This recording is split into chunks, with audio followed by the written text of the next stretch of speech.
everyone, welcome back to our YouTube channel. Visva Bharati ইউনিভার্সিটির history ডিপার্টমেন্টের সমস্ত ডিটেলস নিয়ে আজকে আমরা আলোচনা করব। তোমাদের এলিজিবল ক্রাইটেরিয়া কি রয়েছে, কটা করে তোমাদের সিট রয়েছে, প্রিভিয়াস ইয়ার কোয়েশ্চেন্স পেপার কীরকম এসেছিল, আর তোমাদের এক্সাম প্যাটার্ন 2024 সালে কীরকম হবে। সো প্রথমেই আমরা এখানে দেখে নেব যে আমাদের হিস্ট্রি ডিপার্টমেন্টে তোমাদের যদি 55% নম্বর থাকে অনার্স হিস্ট্রিতে, তো তাহলে কিন্তু তোমরা এখানে অ্যাপ্লাইটা করতে পারবে।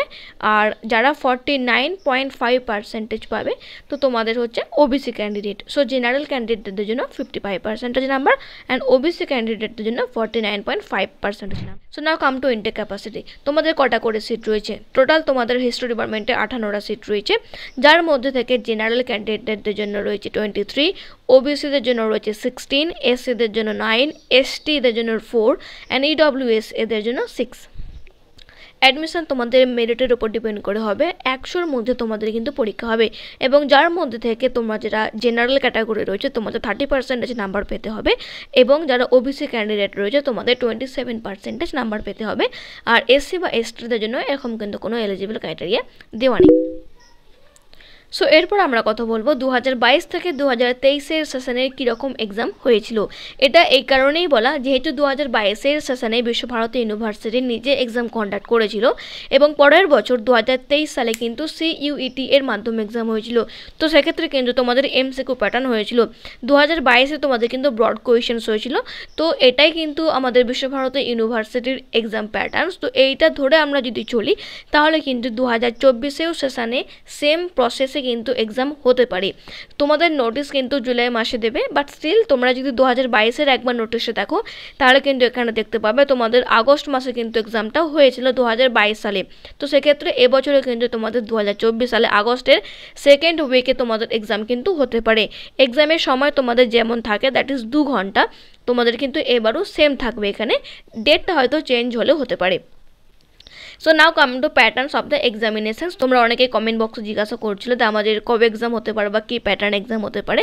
দেখো আমি প্রথমে কি বললাম যে যেহেতু 2022 সালে বিশ্বভারতী ইউনিভার্সিটি এক্সাম কন্ডাক্ট করেছিল, তো সেই নিয়ম ধরে আমি যদি চলি তাহলে কিন্তু 2024 সালে তোমাদের সেম প্রসেস কিন্তু হতে পারে। নোটিশও যদি দিয়ে দেয় তাহলে কিন্তু তোমরা সেখান থেকে পেয়ে যাবে আপডেটটা। ইউনিভার্সিটির অফিসিয়াল ওয়েবসাইটে কিন্তু এখনও পর্যন্ত এক্সাম প্যাটার্নে কোনো নোটিশ দেয়নি যে 2024 সালে তোমাদের এক্সাম কি করে হবে। তো সেই ক্ষেত্রে আমরা যদি দেখি 2022 সালের নিয়ম, দ্যাট ইজ তোমাদের এক্সাম যেটা হয়েছিল অফলাইন মোডে হয়েছিল, অর্থাৎ বিশ্বভারতী ইউনিভার্সিটিতে যে তোমাদের পরীক্ষাটা দিতে হবে প্রত্যেকটা ডিপার্টমেন্টের স্টুডেন্টদেরকে, এবং তার সঙ্গে কোয়েশ্চেন্স পেপার তোমাদের কিন্তু ডেসক্রিপটিভ কোয়েশ্চেন্স হবে, অর্থাৎ ব্রড প্রশ্ন হবে। MCQ কিন্তু প্যাটার্নস 2022 সালে হয়নি। এই প্যাটার্ন ধরেই যদি 2024 সালে পরীক্ষা হয় তাহলেও কিন্তু তোমাদের ব্রড কোয়েশ্চেনই হবে।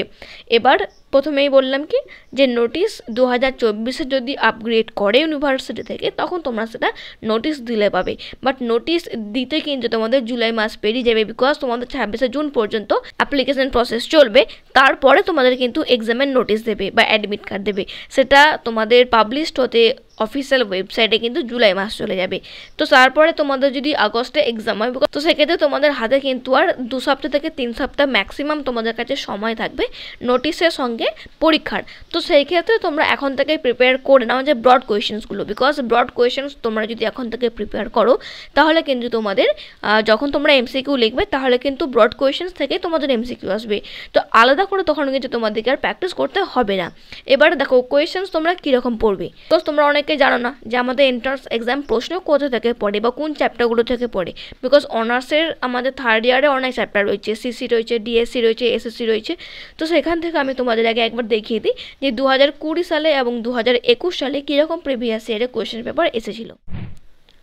তো এটা আমাদের বিশ্বভারতী ইউনিভার্সিটির MA অ্যাডমিশন টেস্টের প্রশ্নপত্র 2021-এর। আমরা প্রথমে প্রশ্নের প্যাটার্নটা দেখে নেব যে কীরকম তোমাদের কোয়েশ্চেন্স পেপারে এসেছিল বা কোন চ্যাপ্টার থেকে তোমাদের কোয়েশ্চেন্স দিয়েছিল MA অ্যাডমিশন টেস্ট 2021-এ। সো প্রথমে দেখো এখানে ফুল মার্কস তোমাদের দেওয়া আছে, দ্যাট ইজ 100 নাম্বার, এবং সময় হচ্ছে 2 ঘন্টা। এখানে বলা আছে যে কোনো 4টে প্রশ্নের উত্তর দাও, কোয়েশ্চেন্স আর ইকুয়াল ভ্যালু, প্রত্যেকটা প্রশ্নের মান কিন্তু সমান, ম্যাক্সিমাম ওয়ার্ড লিমিট 500 ওয়ার্ডস ইচ কোয়েশ্চেন্স। প্রত্যেকটা প্রশ্নের উত্তর লেখার জন্য তোমাদেরকে অবশ্যই ম্যাক্সিমাম 500টা ওয়ার্ড কিন্তু লিখতে হবে। তার মানে বুঝতে পারছো তোমাদের প্রত্যেকটা প্রশ্নের নাম্বার আমি যদি দেখি এখানে আমাদের প্রশ্ন দেওয়া আছে 8টা প্রশ্ন, যার মধ্যে থেকে আমাদেরকে 4টে প্রশ্ন অ্যাটেম্প্ট করতে হবে। তো সেক্ষেত্রে 4টে প্রশ্ন অ্যাটেম্প্ট করতে হবে 100 নাম্বার, মানে 4 × 25, দেন ইটস ইকুয়ালস টু 100।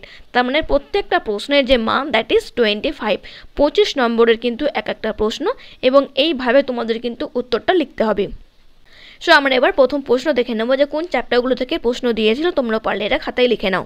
প্রথমে দেখো, what did Akbar do to create a common citizenship for all his subject and explain. তো এটা মোগল সাম্রাজ্য থেকে তোমাদের দিয়েছে আকবরের চ্যাপ্টার। আকবর কমন সিটিজেনশিপের জন্য কি করেছিলেন বা কি সৃষ্টি করেছিলেন সেটা আমাদেরকে এক্সপ্লেন করতে হবে 500টা শব্দের মধ্যে। তো তাহলে এই রকম প্রশ্ন পড়লে কি করবে, প্রথমে আগে মোগল সাম্রাজ্যের একটুখানি বর্ণনা দেবে ইন্ট্রোডাকশানে, দেন আকবরের নিয়ে লিখবে, এবং তারপরে মেন যে পয়েন্ট করবে, যে বডি কোয়েশ্চেন উত্তরের যে বডি দ্যাট ইজ কমন সিটিজেনশিপের জন্য তিনি কী কী করেছিলেন, দিয়ে লাস্টে তুমি তোমার নিজের মতো করে একটা কনক্লুশনস দিয়ে দেবে। তো এইভাবে কিন্তু যদি অ্যাটেম্প্ট করো তাহলে কিন্তু 25 নাম্বারের মধ্যে তোমরা ইজিলি এখান থেকে 20 পেয়ে যাবে। বিকজ 25-এর মধ্যে 25 কোনো টিচারে তোমাদেরকে নাম্বার দেবে না, বাট চেষ্টা করবে 25-এর মধ্যে অ্যাটলিস্ট প্রত্যেকটা নাম্বার থেকে 15 তোলা। তো next come to second questions. Do you think that the 18th century Indian history was synonymous with the Maratha history? তো আমাদের মেডাইভাল থেকে পড়েছে, মারাঠা এম্পায়ার থেকে বলছে অষ্টাদশ শতাব্দীর ভারতীয় ইতিহাসের সঙ্গে আমাদের মারাঠার যে ইতিহাস, তুমি কি মনে করো যে এই দুটো এক? এবং যদি মনে করো ইয়েস, তাহলে হোয়াই, এখানে কিন্তু হোয়াই দেওয়া আছে। তো তুমি যদি মনে করো যে হ্যাঁ সিনোনিমাস ছিল, তাহলে ইয়েস লিখলে তার কারণটা দিলে, যদি মনে করো নো তাহলে তার এক্সপ্লেনেশন তোমাদেরকে দিতে হবে 25 নাম্বার। সুতরাং কেটে কেটে পয়েন্ট ওয়াইজ করে কিন্তু লিখবে। Next third question, that is how would you account for the American war of independence. So আমেরিকার যে স্বাধীনতার যুদ্ধ নিয়ে তোমাকে একটা ডেসক্রিপটিভ অ্যান্সার লিখতে হবে। 4 নম্বর প্রশ্নে বলেছে the Bengal Renaissance was largely a bhadralok affair, comment. So আমাদের বেঙ্গল রেনেসাঁস থেকে দিয়েছে ভদ্রলোক অ্যাফেয়ার্স, কেন আমরা এটাকে বলতে পারবো সেটা নিয়ে আমাকে কমেন্ট করতে হবে। তো পয়েন্ট ওয়াইজ কিন্তু লিখবে। To what extent was the new economic policy of Lenin are retreat from socialism. Next, discuss the ideology of Nazi party. What were the tools adopted by Hitler to propagate it. তো Hitler কি adopted করেছিল এই নাজি পার্টির ideology নিয়ে, তার আমাকে বিবরণ দিতে হবে। And discuss the imaginary dialogue between Jawaharlal Nehru and Subhash Chandra Bose about the trajectory of independence India they wish to accomplish. তো এই রকমের যদি প্রশ্ন পড়ে তো তোমাদেরকে প্রথমে কি করতে হবে, ইন্ডিপেন্ডেন্স ইন্ডিয়ার প্রথমে একটা আমাকে ইন্ট্রোডাকশান দিতে হচ্ছে। তারপর আমাকে কি করতে হবে, imaginary dialogue between Jawaharlal Nehru and Subhash Chandra Bose, এটা মেন বডি করবে। তারপরে প্রথমে জওহরলাল নেহরু এবং তারপরে সুভাষচন্দ্র বোস, এদের দুজনের যে আদর্শগুলো ছিল ভারতের স্বাধীন নিয়ে, তো সেই সমস্ত আদর্শগুলোকে আমাকে এখানে লিখতে হবে। এবং তারপরে এদের দুজনের মধ্যে যে ডায়ালগ বা যে কথোপকথন হয়েছিল সেটাকেও কিন্তু আমাকে মেনশন করতে হবে, এবং সেইগুলো করতে হবে যেটা নিয়ে ওনারা চেয়েছিলেন যে আমরা দেশ স্বাধীন হওয়ার জন্য আমাদেরকে যে সমস্ত কাজকর্মগুলো করা দরকার।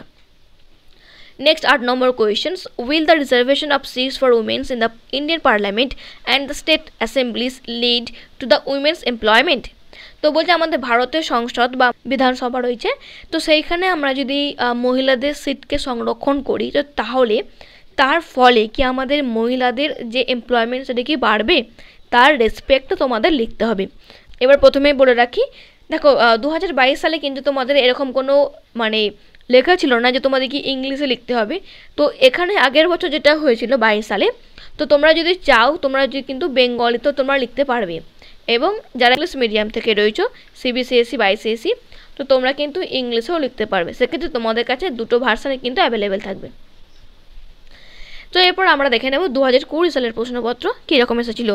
তো সেম এখানে ফুল মার্কস তোমাদের 100 মার্কস ছিল, টাইম তোমাদের 2 ঘন্টা ছিল, যে কোনো 4টে কোয়েশ্চেন তোমাদেরকে অ্যাটেন্ড করতে হবে, এবং প্রত্যেকটা যে আমাদের প্রশ্নের মান ইকুয়ালস 25 নাম্বারস রয়েছে, 500টা ওয়ার্ডের মধ্যে লিখতে হচ্ছে।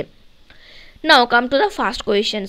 ডেলিনিয়েট করো the major points of departures in the character of state under the Mughals from that of Delhi Sultanate. তো প্রথমে এখানে আমাদের মেডাইভাল ইন্ডিয়া থেকে দিয়েছে, কি করতে বলা যায় এখানে, তো আমাদের দিল্লির যে সুলতান বংশ ছিল সেইখান থেকে যখন আমাদের মুঘলদের আন্ডারে ছিল, তো সেইখানকার স্টেটের ক্যারেক্টার কীরকম ছিল, রাজ্যের যে আমাদের শাসন ব্যবস্থা কীরকম ছিল, তার সমস্তগুলো যেতে হবে, শুধু শাসন ব্যবস্থা নয়, স্টেট কীরকম ছিল তার ক্যারেক্টার্স সমস্তটা আমাকে এখানে পয়েন্ট ওয়াইজ লিখতে হবে।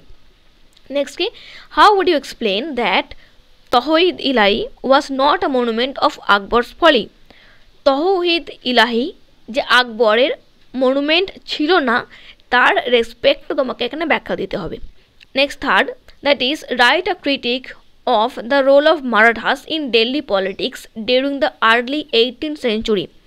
অষ্টাদশ শতকের প্রথম দিকে যে আমাদের মারাঠারা দিল্লিতে কী করে শাসন কার্য চালিয়েছিল তার আমাকে একটা ক্রিটিক মানে সমালোচনা করতে হবে। 4 নম্বর প্রশ্নের উত্তর বলেছে, would you agree that the French revolutions was more protest against inequality and social privilege than poverty? Illustrated করো। তো ফ্রেঞ্চ রেভলিউশনটা কিন্তু তোমাদেরকে ভালো করে পড়তে হবে। আর কি next 5 number questions, critically discuss the colonial and the nationalist debates on the revolt of 1857। 1857 খ্রিস্টাব্দে যে মহাবিদ্রোহ হয়েছিল তার সঙ্গে যে কলোনিয়াল এবং আমাদের ন্যাশনালিস্ট জাতীয়তাবাদী বা উপনিবেশ এবং জাতীয়তাবাদী এদের দুজনের মানে এই দুটোর মধ্যে আমাকে ডিবেট করতে হবে এবং সেটাকে ডিসকাস করতে হবে। যে প্রথমে পয়েন্ট করলে কলোনিয়াল, তারপরে ন্যাশনালিস্ট, তো এর আন্ডারে কিছু পয়েন্ট দিলে এবং তার রেসপেক্টে ন্যাশনালিস্টের আন্ডারে কিছু পয়েন্ট দিলে। 6 নম্বর কোয়েশনে কি বলেছে, what were the political consequences of the great depression of 1929? তো 1929 সালে যে আমাদের গ্রেট ডিপ্রেশনস হয়েছিল তার পলিটিক্যাল কনসিকুয়েন্সেস ফলাফল কী হয়েছিল? আর কি 7 নম্বর প্রশ্নতে বলেছে, how would you account for early popularity of Gandhi among the masses in Indian politics? এটা ইজি প্রশ্ন দিয়েছে যে আমাদের ভারতীয় রাজনীতিতে গান্ধীর আর্লি পপুলারিটি কেন ছিল। তো এটা সম্পূর্ণভাবে তোমাদের প্রথমেই থাকবে নিশ্চয় গান্ধীর শুরুতেই। 8 নম্বর প্রশ্নতে বলেছে, write a note on the fate of secular politics in India. তো ভারতে যে আমাদের ধর্মনিরপেক্ষ যে রাজনীতি রয়েছে তার আমাকে একটা ব্যাখ্যা লিখতে হবে 25 নম্বরের। তো এর মধ্যে থেকে যে কোনো 4টে তোমাদের কিন্তু অবশ্যই লিখতে হবে। তো এখান থেকে দেখো যে চ্যাপ্টারগুলো তোমরা দেখতে পেলে দুবারের পরীক্ষাতেই মানে দুটো ইয়ারের পরীক্ষাতেই, সেটার প্রথমে হচ্ছে আমাদের গান্ধী থেকে কিন্তু তোমাকে অবশ্যই মুখস্থ করতে হবে। গান্ধী চ্যাপ্টার রয়েছে, তারপরে আমাদের রয়েছে মুঘল চ্যাপ্টার, তার সঙ্গে আমাদের মেডাইভাল চ্যাপ্টার এবং তার সঙ্গে রিভলিউশনস, ফ্রেঞ্চ রিভলিউশনস থেকে অলরেডি পড়ে গেছে, আদার্স যেগুলো রয়েছে সেগুলো পড়লে, তার সঙ্গে আমাদের নাজি পার্টি, হিটলার এগুলো পড়লে। এইগুলো পড়লে তোমরা 4টে কোয়েশ্চেন্স কিন্তু এর মধ্যে থেকেই পেয়ে যাবে। বাকি আদার্স যেগুলো রয়েছে সেগুলো তোমরা তো না পড়লেও চলবে। তো হিস্টোরির বেসিক্যালি তোমাদের মেডাইভাল হিস্ট্রি অ্যান্ড মডার্ন হিস্ট্রি এই দুটো কিন্তু অবশ্যই পড়তে হবে। এখান থেকে তোমাদের এবছরও কোয়েশ্চেন্স কিন্তু অবশ্যই আসবে, হয় সুভাষচন্দ্র বোস থেকে আসবে অথবা আমাদের মহাত্মা গান্ধী থেকে। এই দুটোর মধ্যে থেকে যে কোনো অবশ্যই একজনের নিয়ে প্রশ্ন আসবে। এবং তার সঙ্গে আমাদের যে ইয়ার 1929, 1930 এই যে ইয়ারগুলো আমাদের রয়েছে যেখানে আমাদের মুভমেন্টগুলো হয়েছে 1857, তারপর তো আমাদের জাতীয় কংগ্রেসের প্রতিষ্ঠা 1885, দেন আমাদের 1830 সিভিল ডিসোবিডিয়েন্স মুভমেন্ট, দেন আমাদের 1947 কী হয়েছিল, তো ইত্যাদি এই যে সমস্ত যেগুলো ফেমাস আমাদের যে ডেটগুলো রয়েছে বা ধরো 1999, 1919 বা আমাদের যখন খিলাফত মুভমেন্ট, তো প্রত্যেকটা আমাদের কিন্তু ভালো করে পড়তে হবে। যদি কোনো প্রশ্ন থাকে তখন তোমরা সেটা কমেন্ট বক্সে জিজ্ঞাসা করে নাও।